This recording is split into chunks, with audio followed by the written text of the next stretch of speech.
Welcome to The Shed Wireless, a podcast from the Australian Men's Shed Association, shoulder to shoulder, virtually.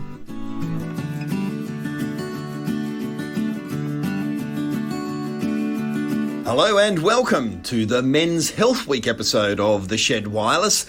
Coming up, V8 Supercars legend David Reynolds talks isolation, motivation and living your best life. Professor John Macdonald explains how sadness can actually be good, to be or not to be. We talk to our friends at Healthymale about lead in your pencil, and Rip Woodchip has had his chassis serviced, much to everyone's amusement. All that and a whole lot more ahead on the Shed Wireless. Hello, I'm Kearney, and I'm in the not especially executive office of AMSA's executive officer. Hello, David Helmers. How are you? Aaron, glad you could make your way through all the crap on the floor, mate. Yes. Probably a workplace safety issue around here, mate.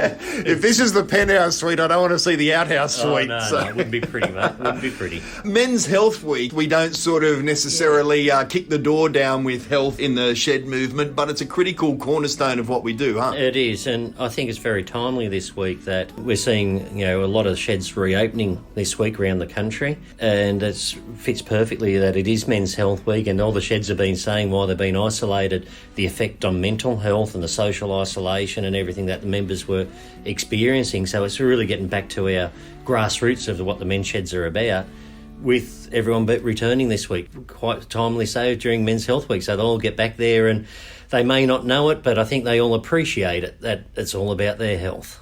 It's a theme that will go through today's episode, but I think you'll find that we do it with a bit of a velvet glove. You'll have a good time along the way. Let's check the mailbag. Vic has written to our email this week, theshedwireless@mensshed.net, and we encourage you to do so as well. He says, well, I've just finished listening to your international transmission of episode 6, and what a cracker. Simply great coverage and entertaining listening. The accents in the delivery and diversity within the topics is absolutely men's shed. It's been a really good start-up run. Keep up the good work. Thank you, Vic, on the Central Coast, and he's referring there specifically to our Irish friends. Well, Vic, I can report it is the first of a couple of conversations that you will be hearing in coming episodes, because you weren't the only one who enjoyed them, and we quite enjoyed doing them as well, didn't we? Yeah, they're good crack. They're always over in Ireland, and we're keeping regular contact, and hopefully we'll have them back on the air soon. We are about to speak to David Reynolds, the V8 supercar driver, who has been a great partner to shedding, and you've got to know him quite well as well, haven't you, Dave? Yeah, I have, and I think last time I was talking to Dave, he was saying similar to myself. It's during this whole COVID breaks, the longest he's ever had his feet on the ground for about 10 years, and he was enjoying the time at home, but he just says the simulators are no substitute for the real thing. So we welcome Dave on board. Yeah, he is a really impressive bloke. Let's meet him. You're listening to The Shed Wireless. David Reynolds should be all over our TV screens right now on a giant killing run up the Supercars leaderboard for the Penrite team that would end in another Bathurst win later this year. But unfortunately, he, like the rest of us, are wondering what might have been in 2020. One job he does continue to be able to do, however, is his role as ambassador for the Men's Shed Health Program Spanner in the Works. He's not only a great driver, but he's also widely recognised for his outstanding leadership, personality, fan appeal, sportsmanship within the motorsport industry, and that's why we have a treasured relationship with him in the shed movement. Hi, David. Hey, Aaron. That's a very good intro. I actually sound like a good bloke. Yeah, you've now got a few minutes to disabuse us of that opinion. Yeah, I think everyone's going to be quite disappointed after us keep talking.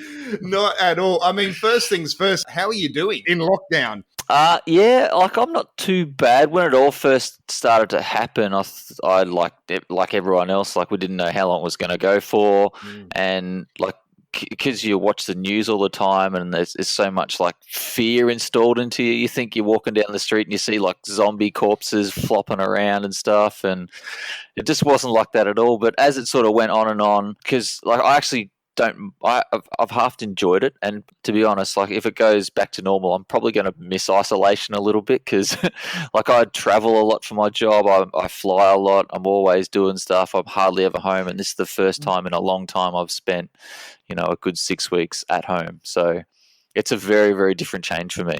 What is it about ISO life that is a value add from what many people would see your life as being fantastic in the sense of all of the magical, exciting things you get to do? What did this moment of pause bring to you?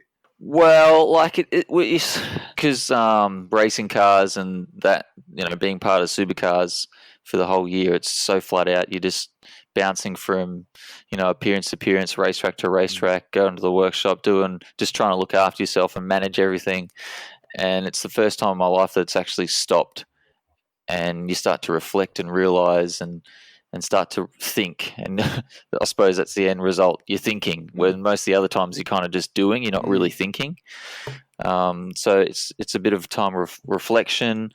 I'm trying to get my house in order. I've been cooking heaps. I've been, doing the odd training session every day, and it's just it's just slowed everything down and made you realize a lot of things that you never realized before.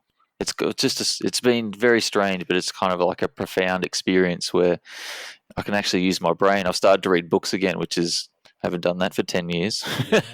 There's so many things I want to engage you on in that answer, but let's start with this one. What are you cooking? If we came around to your house, what's your signature dish?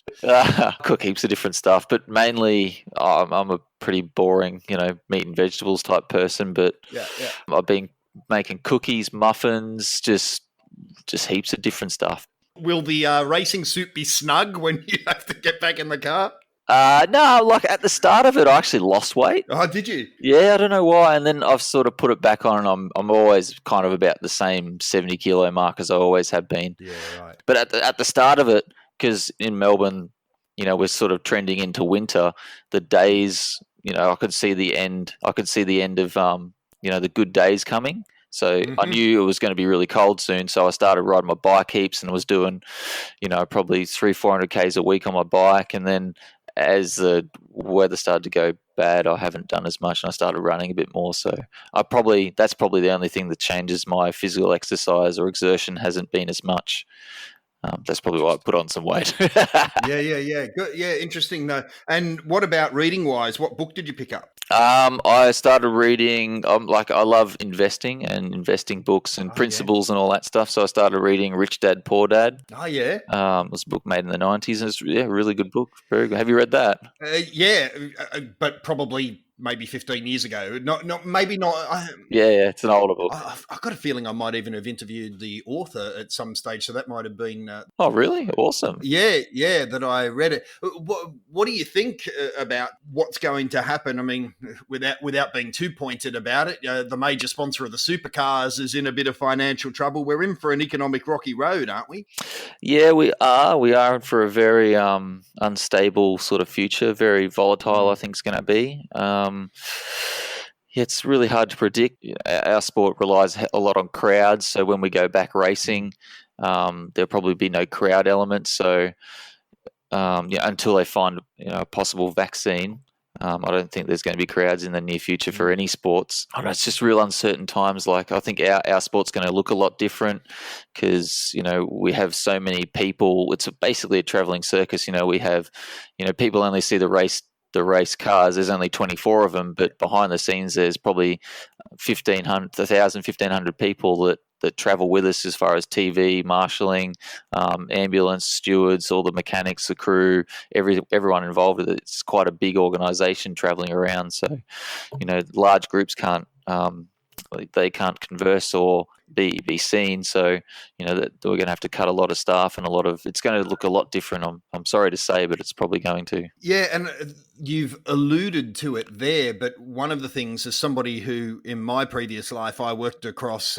covering a whole heap of different sports, and one of the cornerstones of the success of Supercars, as I've seen it, has been its audience outreach. You guys are super approachable, you're very immersed in your fan base, and that's going to be really challenging to navigate. Yeah, it's going to be very, very, very strange for us because, before the biggest race of the year, Bathurst 1000, you can come up and say good day, talk to us like literally 10 minutes before the race starts. So now basically it's going to be like a ghost town for us. It's going to be very, very different change, but it's going to simplify a lot of stuff. It's going to simplify a lot of sports, a lot of businesses, and it's going to be very different going forward for the next, until they find a vaccine, until we can get past all this drama. It's a very strange time, though, isn't it? It's hard to comprehend. It's hard to comprehend because so much of what you think the givens, the daily expectations have gone away. And as you say, not all for better and not all for worse. There are things that, many joys that can be found, but there were also many things that I don't know if we did treasure them or whether we just expected them, but when they go away, you recognise their absence, don't you? Exactly right. Yeah, yeah. But there's always a silver lining in every disaster. There's always some good to come out of it, I think. And as long as you learn from your past history and your actions, you can go forward and build a better future. I just wanted to engage on the mental aspect of your life. You talked about how it was busy before and how you've had more time to think now. You also mentioned how you have to have a pretty good on-off switch because you could be posing for a selfie with somebody and 5 minutes later going 220 clicks. How do you manage yourself mentally? Being an athlete, I suppose it's quite taxing. You're trying to please a lot of people. You got all your family commitments, you got all your sponsor commitments, you got all your team commitments, you got all your fan commitments. There's a lot of aspects that you kind of have to look after and keep everyone happy. So, most of your time is actually dedicated to that. And then you got to drive the car and perform at your best on top of that. So it's a very, very strange sort of conundrum you put yourself into. So managing that's very difficult. The best thing to do is just plan. When you're super busy, you got to plan everything out.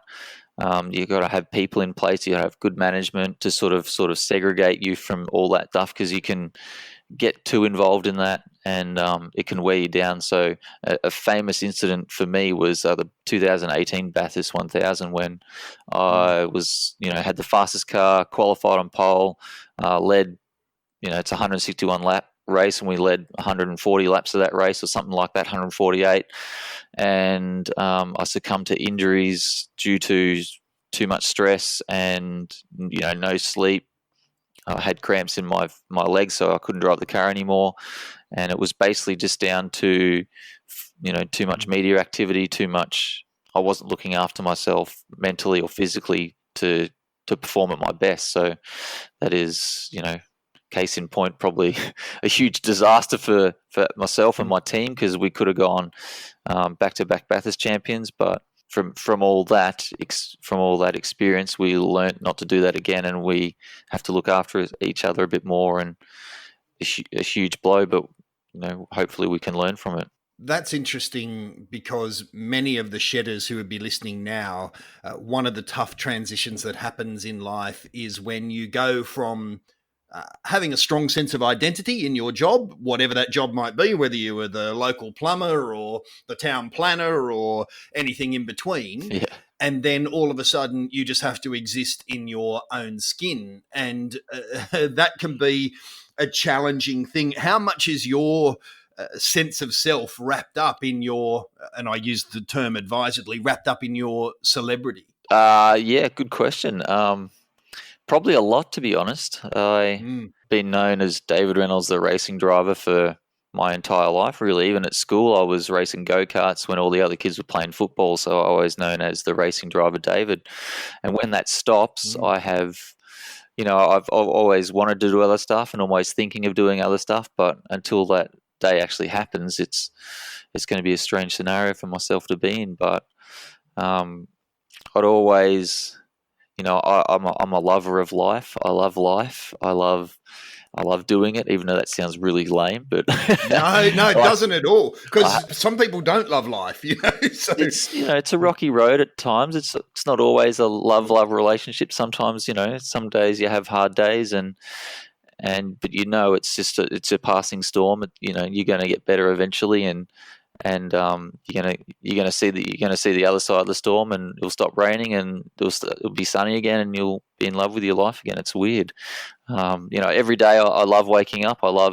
Even if I've got nothing to do, I always find something to do. Whether it's I can organise the fridge or organise the organise something in my house or go see someone, or I always love doing stuff or partaking in things or setting tasks. The best thing to do, I think, at the start of the day is to set your own agenda and say, this is what I'm going to do for the day. This is what I'm going to try and achieve. Doesn't matter how small it is. I might read 30 pages of the book, or I might go for an hour run, or, something small just to sort of plan your day out. I think that's always been part of my mantra, is you got to have a plan, even for basic stuff.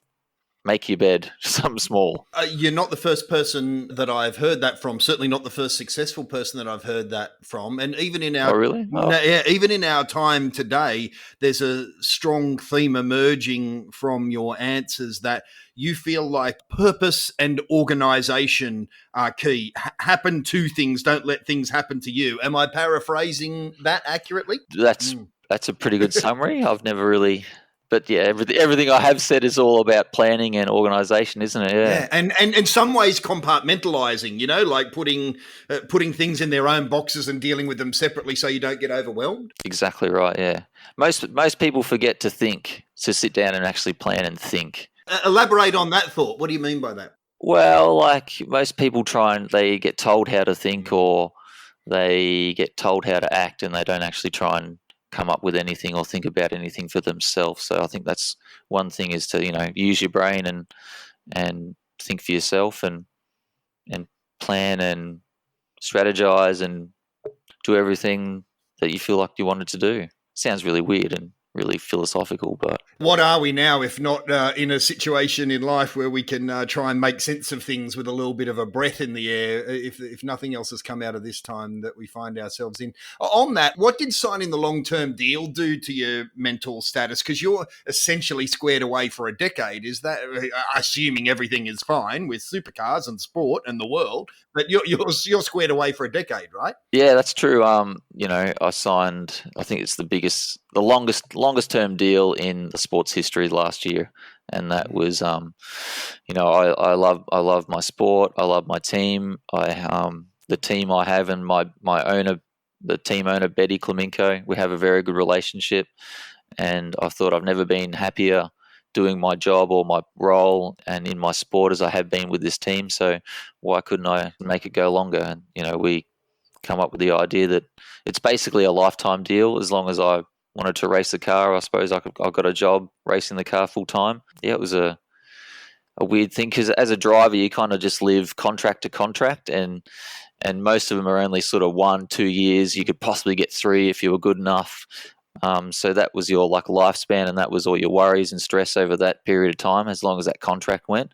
And you're always thinking about, where can I land next? What can I do next? Is the team is the team happy with me and my performance?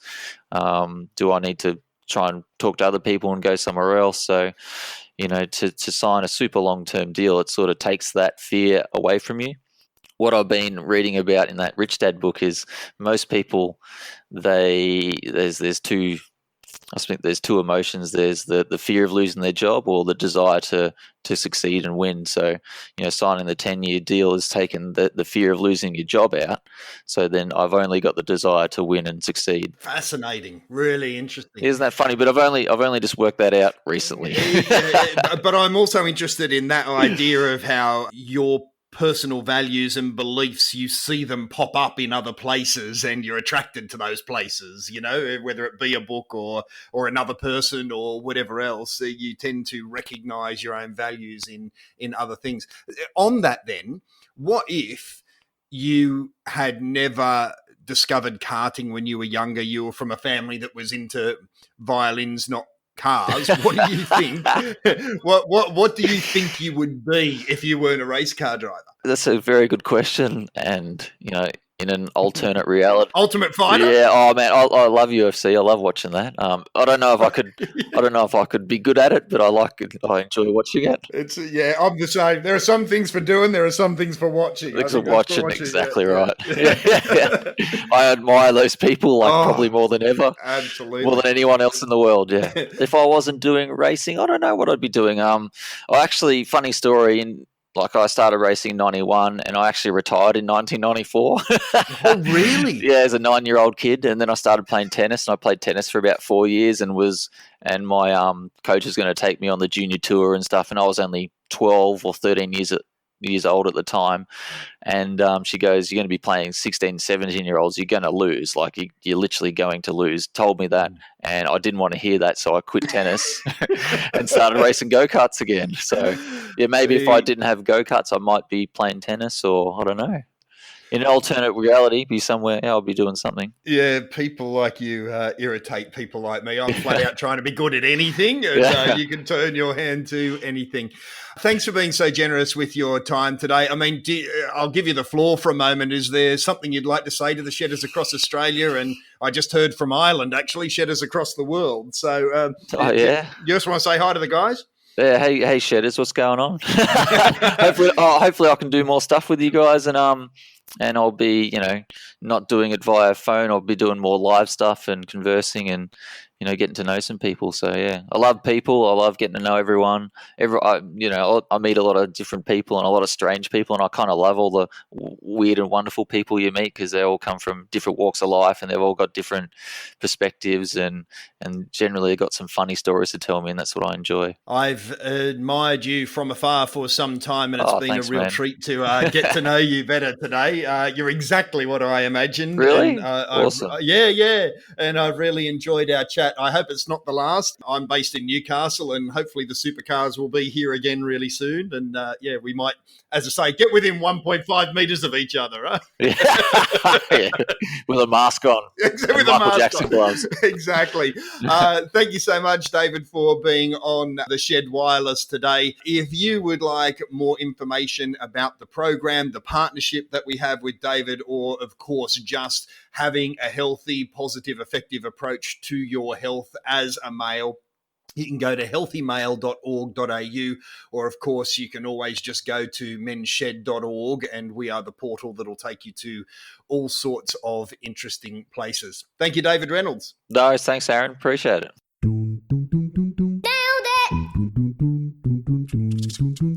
Nailed it. Nailed it. Nailed it with Rip Woodchip. G'day, shedders! Rip Woodchip here. How y'all going today? I've just got back from town for my annual checkup.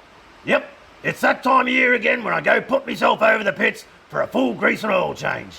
And to make sure I just keep myself roadworthy for a few more years, as I'm still planning on clocking up a few more miles yet. I tend to do it a bit more regular nowadays, mostly due to the missus' incessant nagging. But over the years, I got to reckoning how important regular maintenance is. And, as they say, prevention is better than the cure. See, my old man's motto used to be, don't think about it and just keep working. Didn't matter if he'd near chopped off a finger or if he just wasn't in a good headspace, It was the same attitude.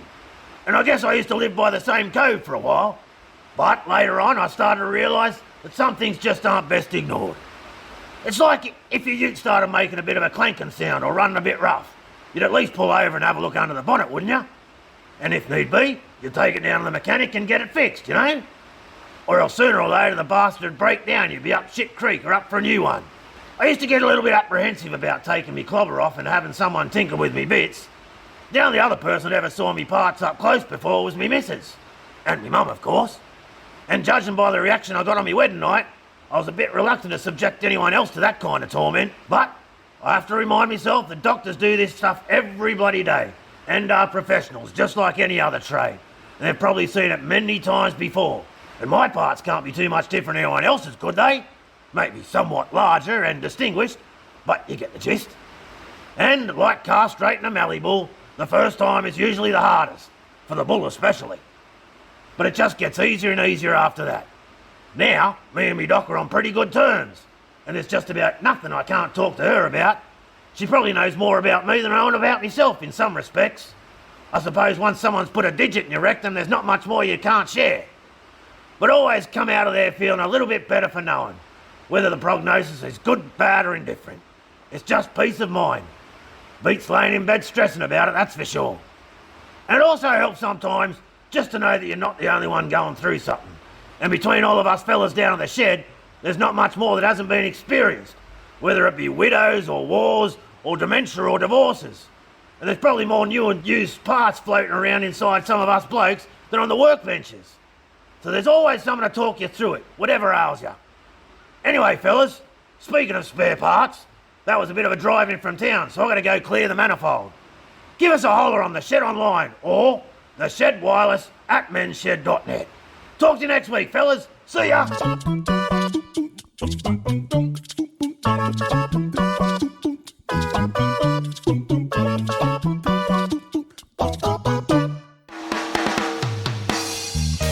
Staying strong, staying sharp, and staying healthy with the Shed Wireless. Given that it is Men's Health Month, we figured it'd be the perfect opportunity to talk about one of our major health programs with one of our major health partners. Spanner in the Works is all about the importance of regular servicing and maintenance for men at every age. Stuart Torrance, Men's Health Project Officer at AMSA, is a regular friend here on the Shed Wireless. Welcome back, Stuart. Oh, yeah. And we're also joined by Vanessa Jones from Healthymale. Hi, Vanessa. Hello, Aaron. How are you today? Yes, great. Thank you. Welcome to the Shed Wireless. I guess we have some idea of what Stuart's been up to as a regular friend here on the show, but can you tell us a little about Healthymale to get started, please? I sure can. Healthymale is a not-for-profit peak health promotion body. We have a vision of a healthier life for all men and boys, and we're just passionate about men's health. We focus a lot of our information and resources on male reproductive and sexual health, but it's more than that. We really care about making a difference to men across Australia to live a healthier life. Why is it important to have male-only focused health initiatives? There's certainly some differences. Obviously, there's the biological differences, different parts that we'll be talking about with the Spanner in the Works chat and some of those things. But also, some of our work recently has shown us that men generally engage in health services a bit differently. And I am making a generalisation there. There's certainly some men who are absolute fantastic health advocates and get out there and are really proactive in looking after their health. But men tend to access health services later. They take a wait-and-see approach. They might have some niggles going on for a while. And then by the time they actually go and seek help from a health or a medical professional, it's not always that it's too late, but damage has been done and the road back to great health is much harder. I can tell you're choosing your words carefully, but let me say it as a bloke. We avoid the doctor if we can, usually. Is that a fair summary of the situation? That is a great summary in a nutshell. Yeah, okay. And again, it isn't true for everyone, but and you know, in defense of the blokes to some degree, if you trotted off to the doctor every time you had a niggle, you'd probably live in the waiting room. So I understand it in one way, but certainly all of the messages that we are getting is that by leaving it too long, we make things way, way worse. So what is the connection between Healthymale and shedding, Vanessa? Healthymale and the Australian Men's Shed Association have been great friends for a really, really long time and have worked really collaboratively over a number of years.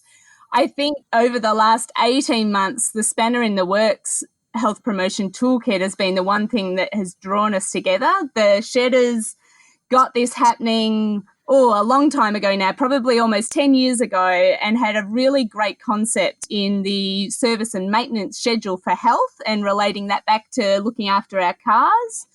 And then Healthymale came on board with them last year to really update the health content and bring that side of things together. So we're really rapt to be in partnership with the Australian Men's Shed Association. I'd like to talk about that update in a moment, but Stuart, if I can come to you, I know what Spanner in the Works is in the first instance. It's you driving a fine-looking van, but beyond that, what is Spanner in the Works? It's getting out and I suppose getting about and seeing the fellas in a face-to-face and having a conversation about health, bringing that health conversation, I suppose, to the forefront.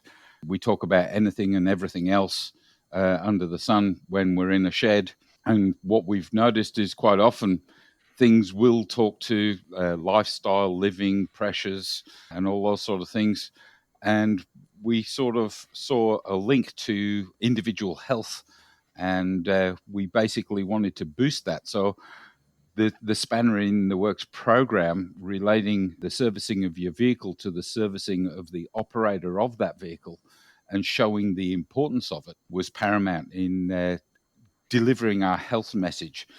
We call sheds health by stealth. They come for the enjoyment, for the camaraderie, for the activities, and for all the tools and goodies that every shed has. But what we slip in there is that health message that I suppose gently takes the fellas to their doctor to have a regular service, just like you would service your car. You're not going there because you've got a busted brake pedal. You're going to ensure that brake pedal doesn't break in the first place. And I think that's the important part of Spanner. And that's why the analogy works so well. If you drive 150,000 Ks and don't change the oil in your car will fail spectacularly at some point, and you won't know exactly when. But so it's a very useful mechanism, right, for understanding why maintenance is important and not just replacing the tyre when it goes flat. Yeah, we're being proactive rather than reactive. Stuart, when you pull up in your nice new van and the Spanner in the Works program is turning up at my shed, how does that play out? How does it actually work? Well, it depends on what we're there for. We go along to a lot of events that the sheds put on, and they are basically highlighting what happens in the shed and all the enjoyment that people can have and promoting the shed environment and the camaraderie. But off to the side there is a lot of health elements. So we invite other organizations to come along and set up, distribute their materials, talk to people about their elements and the like. The Spanner program then takes them to a very general overall check of weight, measurements, and blood pressure, and basically just says, look, it's as easy as this. This is all we're asking you to do is service yourself on a regular basis. These checks that we do are not the in-depth check that your doctor, your GP would do, but it gives them a taste of what would happen when they come to the doctor. And what we're trying to do is normalize getting these checks done on a regular basis. If we can encourage guys to go to the doctor on a regular basis, we've done our job. Vanessa, is that the key idea from your point of view as well, that it takes away the demon of the process? Because, I'll speak for myself. Main hesitation I would have for a regular checkup is I don't particularly want to get bad news. Absolutely. And I think one of the really terrific things about the sheds is that people can go there and just have those brilliant social connections and they learn from each other. So if someone's having a rough time or has had a not so great diagnosis with their health, then they've got a community of support around them and people that they can share that experience with. Often a problem shared is a problem halved. And the key thing with that is most of these health conditions, they're not unique. A lot of people suffer from these types of health conditions. Health changes as we get older, things need a bit more attention. And by sharing those, you actually learn that there's others out there who may have been through a similar experience. And it does, like Stuart said, it kind of normalizes it. It makes that experience easier to manage. One of your specialties, Vanessa, is around male sexual health, and in many ways that can manifest in prostate problems and also erectile function. And a lot of our sense of manhood, well-being, virility, self-confidence, all of those things are wrapped up in all of that. How does Healthymale attack the problem from the biological and the psychological angle? Absolutely. Well, we're a health information resource, really. We've got a range of information resources available on our website, healthymale.org.au, that cover a lot of the general information that men might want to know. We provide questions that you could ask your doctor or health professional about. You might be able to take in a cheat sheet to help prompt those questions, because those sexual health and reproductive health conditions can be really hard to talk about. And those conversations initially can be quite uncomfortable. But I guess reassuring men that your doctor and your health professional have heard it before. These are normal conditions, and things like you mentioned, Aaron, like erectile dysfunction, they're actually quite commonly associated with things like heart disease and type 2 diabetes, yet we don't talk about them. So I think it's really important that we're encouraging men to say, it's part of your biology, it's part of your makeup. These are okay things to talk about. 1 in 4 men over the age of 45 have problems with erectile dysfunction. So it is a lot more common than perhaps what we think. Yeah, so if you're standing in a shed with 20 blokes, you'll be amongst a number of friends who have got exactly the same dramas that you've got. And the other thing is, it's not necessarily a life sentence, right, Vanessa? If you get this stuff treated, you can get some results. Absolutely. And I think one of the things that we hear about these lifestyle things that Spanner in the Works promotes as the do-it-yourself maintenance schedule, things like exercise, getting started with exercise and eating well, all of those things have a great impact on things like heart disease and diabetes, those conditions that are more common. And when we get those things under control, then things like your sexual and reproductive health actually become more manageable, and there are lots of different treatment options as well as lifestyle. There's medications and lots of other things that can be done to improve all of those things. So it's worth asking the question, Stu. It's worth having the conversation. Aaron, I think the other thing to remember is a lot of the gentlemen that we deal with are now on their own, whereas their partner used to schedule their regular checkups. They would keep an eye on their partner. They would see what was going wrong. They would see that they were struggling in a particular area, and they would literally pack them off to the doctor. I take my own story that I told several weeks ago in regards that my wife noticed that I wasn't doing too well after taking a drug to stop smoking. I thought I was just grumpy because I'd stopped smoking. My wife noticed that it was a lot deeper than that and packed me off to the doctor for my annual checkup, a checkup I'd never had before that date. And I went along and found out that the depression was actually caused by the drug that I was taking to stop smoking. A lot of our guys in the sheds no longer have that person that keeps an eye on them. They no longer have that support network of people so close to them that they see these little differences and little changes. And that's why, again, the shed becomes more important, because the shed mates are the ones that notice the changes.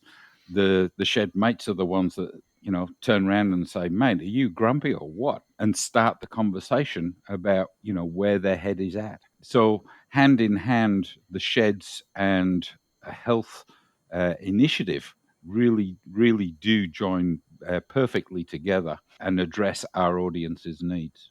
That's a really important point, and it's to say nothing of the fact that if you've lost your missus, you might not be eating as well as you used to. Your mental health mightn't be as great as it was as well. And of course, those things can cascade out of control. So most of the blokes in the shed are a lot uglier than your missus, but they can still play a role for you. Stuart, thank you very much. That's a really valuable insight, and we look forward to seeing your work in the coming months once we're more able to get together than we are right now. And Vanessa, if people have had their interest piqued by this conversation, how can they find out more about Healthymale and the things that you offer?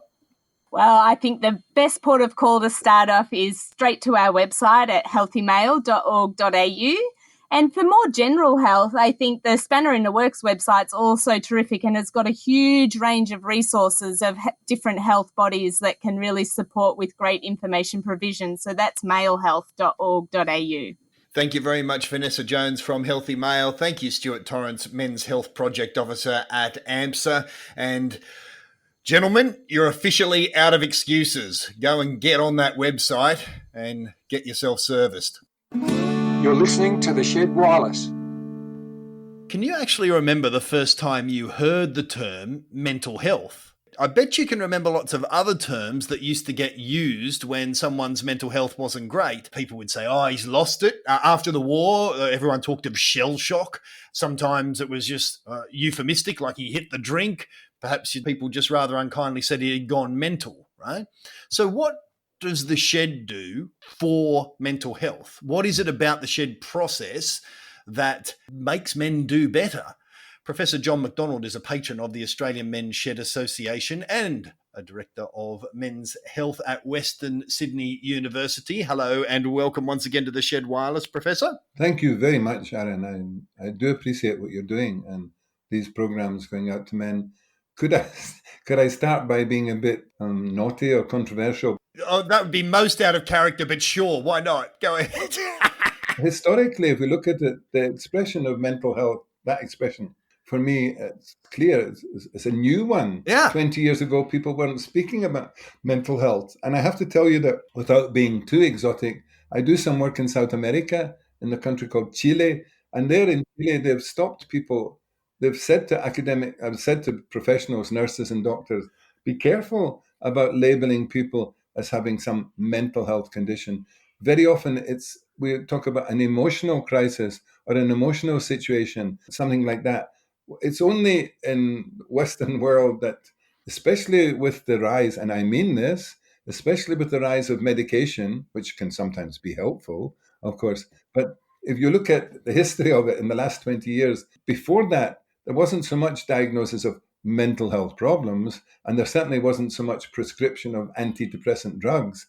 I think, I'm part of the movement which says, yes, we do need drugs sometimes, and in good hands, as part of something else, they can help us. But let's be very careful about labeling other people and maybe labeling ourselves as having some mental health.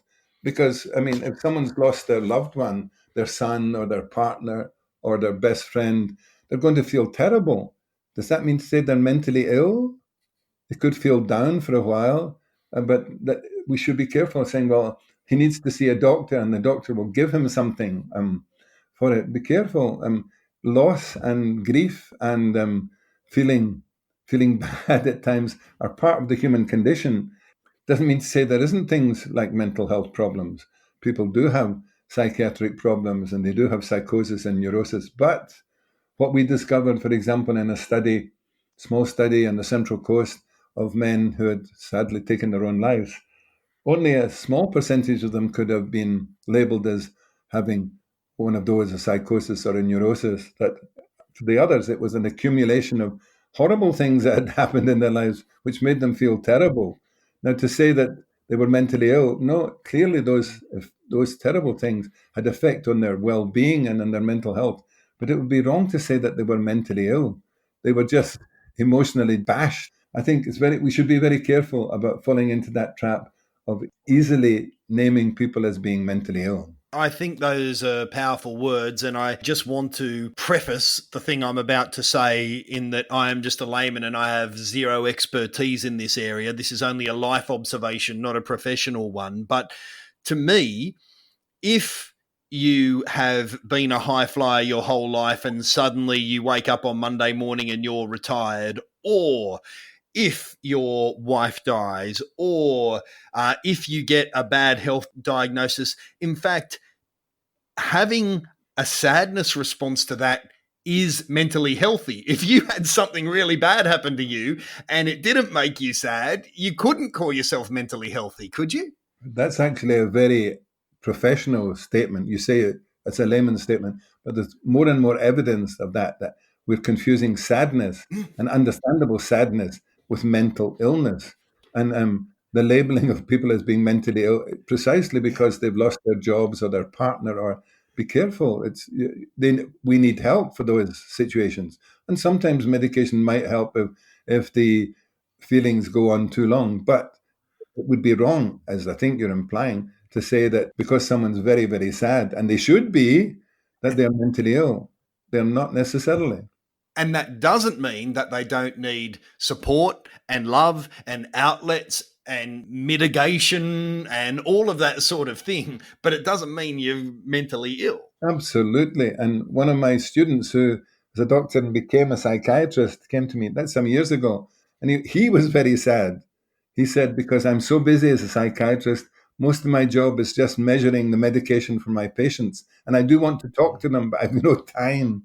So that this overemphasis on medication to the exclusion of other things is really sad. And that, let's be clear though, Aaron, we're not saying that people can't be mentally ill. Absolutely not. And if you have any sort of a chronic condition, as you say, if it does become unhealthy, then it most certainly needs to be done. But we're in dangerous territory from my point of view. But the point that I wanted to make was nobody gives you a contract that you'll be happy every day of your life. That's my point, that there are certain days when we all aren't happy, and that doesn't mean you're broken. Absolutely. And when we're close to someone, children or partner or best friends, and we see it happen to them, we know that we hope that it's going to pass and we can help them get through it. But that doesn't mean to say we should label them as being mentally ill. No. So if we flip it over and not talk about the illness and talk about mental well-being and living well and having a healthy interaction and interface with your reality, which going off your earlier comments is one of your definitions of what mental health is, what role do sheds play in that process? Yeah, I think anecdotally it's good to think of men that I know, and probably others who are hearing this know, that if someone walks into the shed and feels, yes, yeah, this is okay, I'm okay here. Yeah, this is that feeling which has been said to me by many people. I remember visiting a shed in Scotland, you know, I hope you've all heard of Scotland. We're certainly hearing it in your accent, but yes, go on. So, well, I walked into a shed and they were all the men were busy on their own. But as soon as I walked up to them and asked what they were doing, or just stood shoulder to shoulder for a little bit, then they started to tell me. Several of them said, you know, it's just coming in here. As soon as the door opens and I walk in, I feel it. I feel okay. This is okay. I'm okay here. I'm welcome here. I belong here. That's a good word. I belong here. Doesn't mean to say it's always wonderful that everybody's laughing or joyful, but just I feel okay in this place. This is also my place. And that sense of having a space where you feel good to be, that's at the essence of the shed. And it's one of the reasons I'm so pleased to be involved in the shed movement. And I have to say also, just a little plug there, in addition to being this professor and being a patron, I also have started a shed in Western Sydney, ostensibly for Aboriginal men, because they were most at risk of suicide, though we don't put that over the door. So it's a shed a bit different from other sheds, but you can see by the blokes who come there, it's not perfect. It's even quite grotty at times, and it could do with a woman's cleaning up sometimes. You can see by the blokes just coming there and sitting outside, and me trying to get them to stop from smoking, that hanging around, having a place to be. And they've said it themselves, actually said that what we need is a place to be, a place where we can be ourselves, where we can feel welcome. And I've seen it work. Now, can I measure that or can I prove it to you? No, I can't. But I would say to people who question it, come and have a look. Yeah. Come and see it. And this is the nature, I don't need to tell you, this is your life, but this is the nature of measuring health success. It's like measuring goalkeeping. You can only measure the goals that are scored. You can only measure the suicide numbers. You can't measure the number of people who didn't suicide, can you? So it's a constant challenge. Exactly. And it's a pathway. It's a pathway to despair. As what we saw on the Central Coast all those years ago was that men who unfortunately go down that road, it's often accumulation of things that are happening to them. And as you said, we can't prove that we've done this or that, but we can say that we've intervened at something like in the one I'm talking about, the shed I'm talking about, homelessness is an issue, or insecurity of homelessness.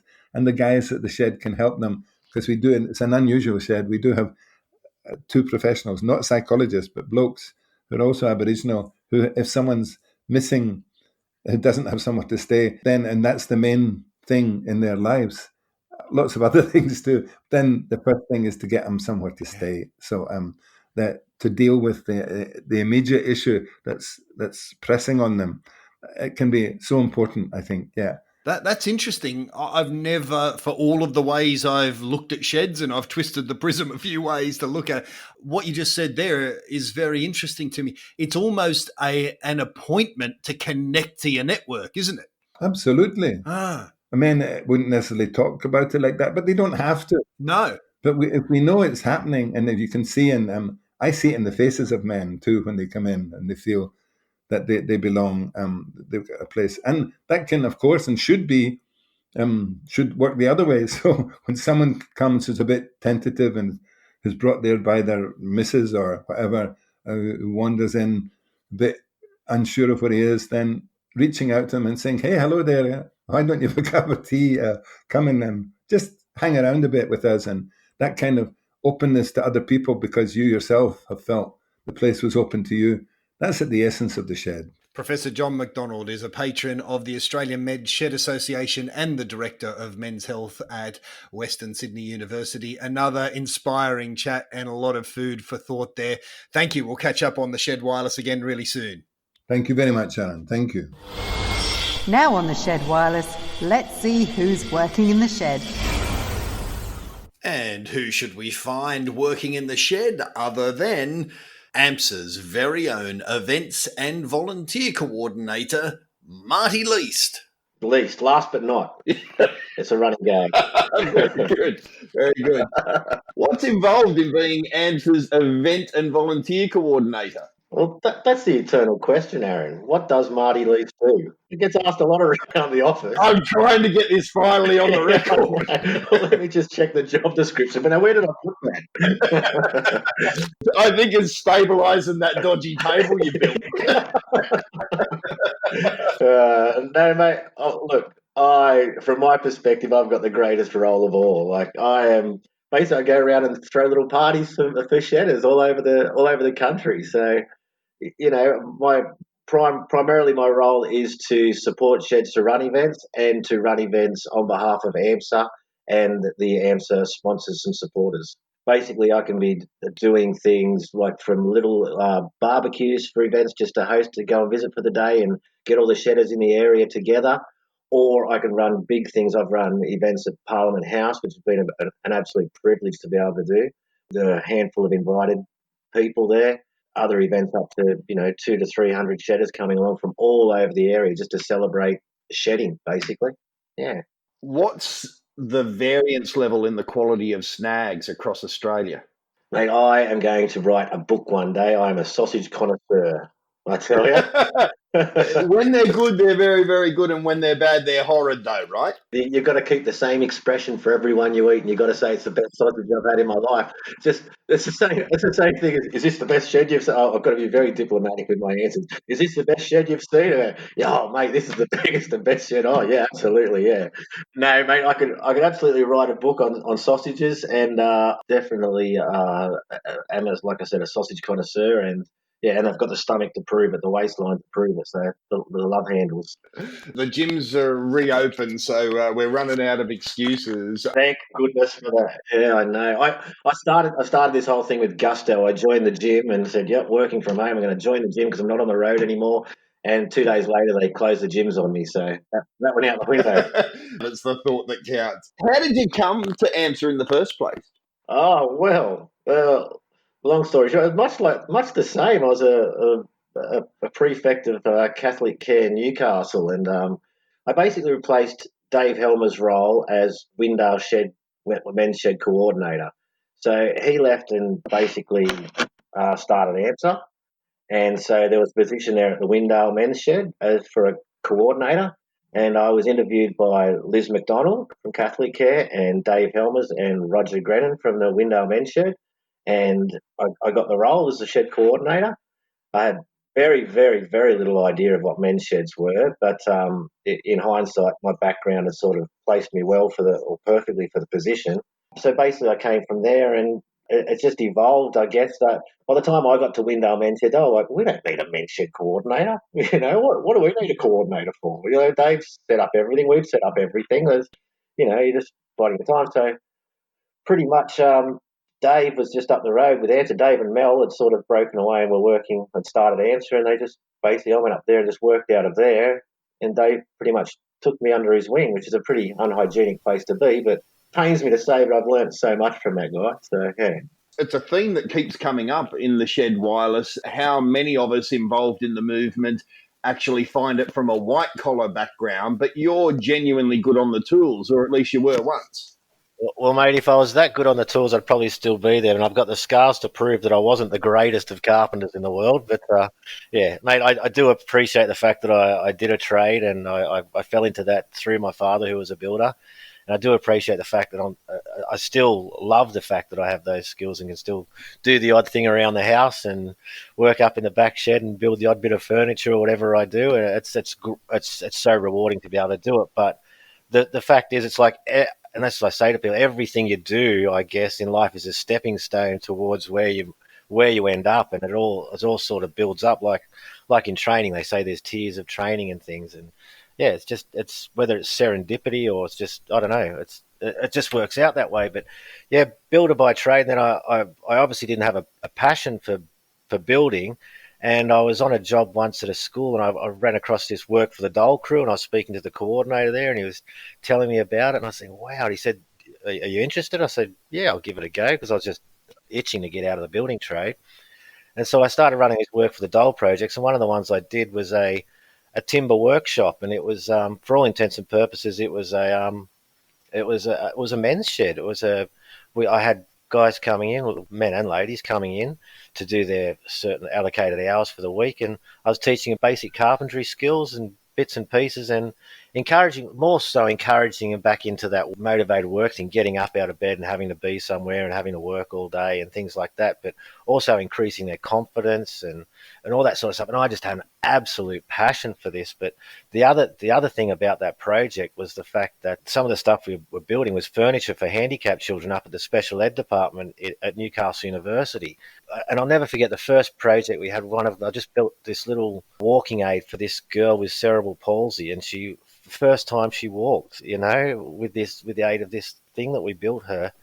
And mate, that was just a wave of emotion, and I totally get what the men's shed guys get when they do that stuff. And if only we could all experience that earlier in life. These guys are retiring and getting that thing. It's like an addiction, a drug, to be able to do that for someone. So that was a byproduct of that. But I went from that I was frustrated by the fact that these kids were leaving school and couldn't get employment, or and were falling into a rut, and it's so hard to get them out of that rut. So I went for a business development role for a training company, and a bit of a marketing role as well, and where I was trying to endorse businesses to take on apprentices, and interviewing kids and getting them apprenticeships, and that was really rewarding stuff. And not long after that, I think the roles, just things happen in life, and I think the role for the men's shed came up, and it was just, like I say, serendipity.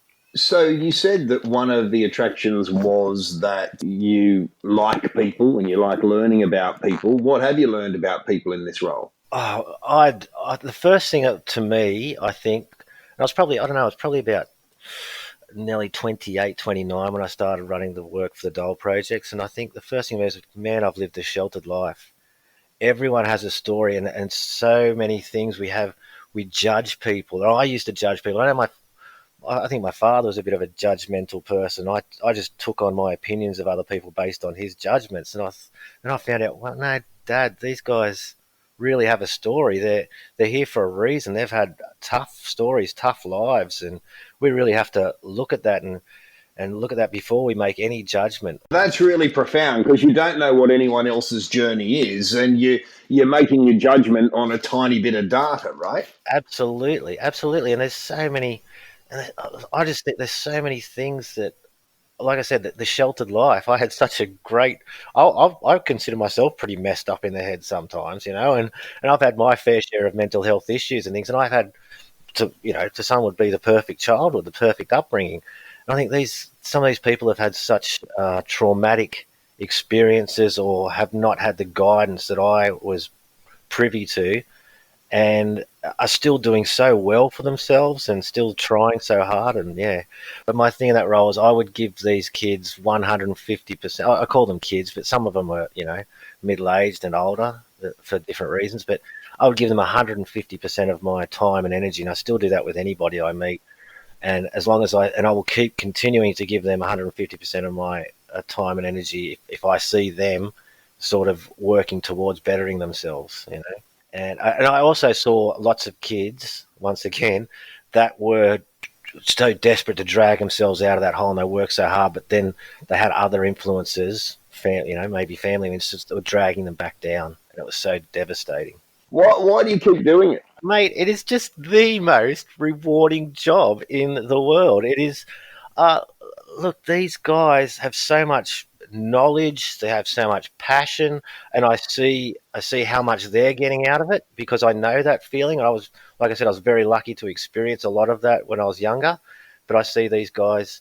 I've got a million stories, Aaron, but I see a guy who might have been an accountant or a bank manager or something for his whole life, and he'll come in and get on a lathe for the first time and produce some of the most extraordinary work.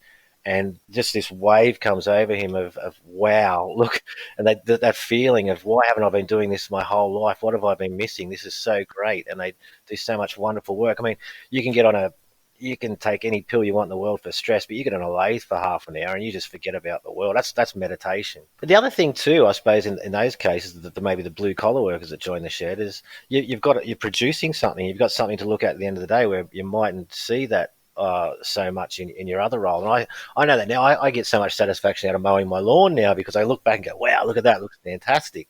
Because I don't, in my role now, I'm sort of doing a lot of stuff that's maybe just behind the desk or so, and you don't see the fruits of your labour, I guess. But yeah.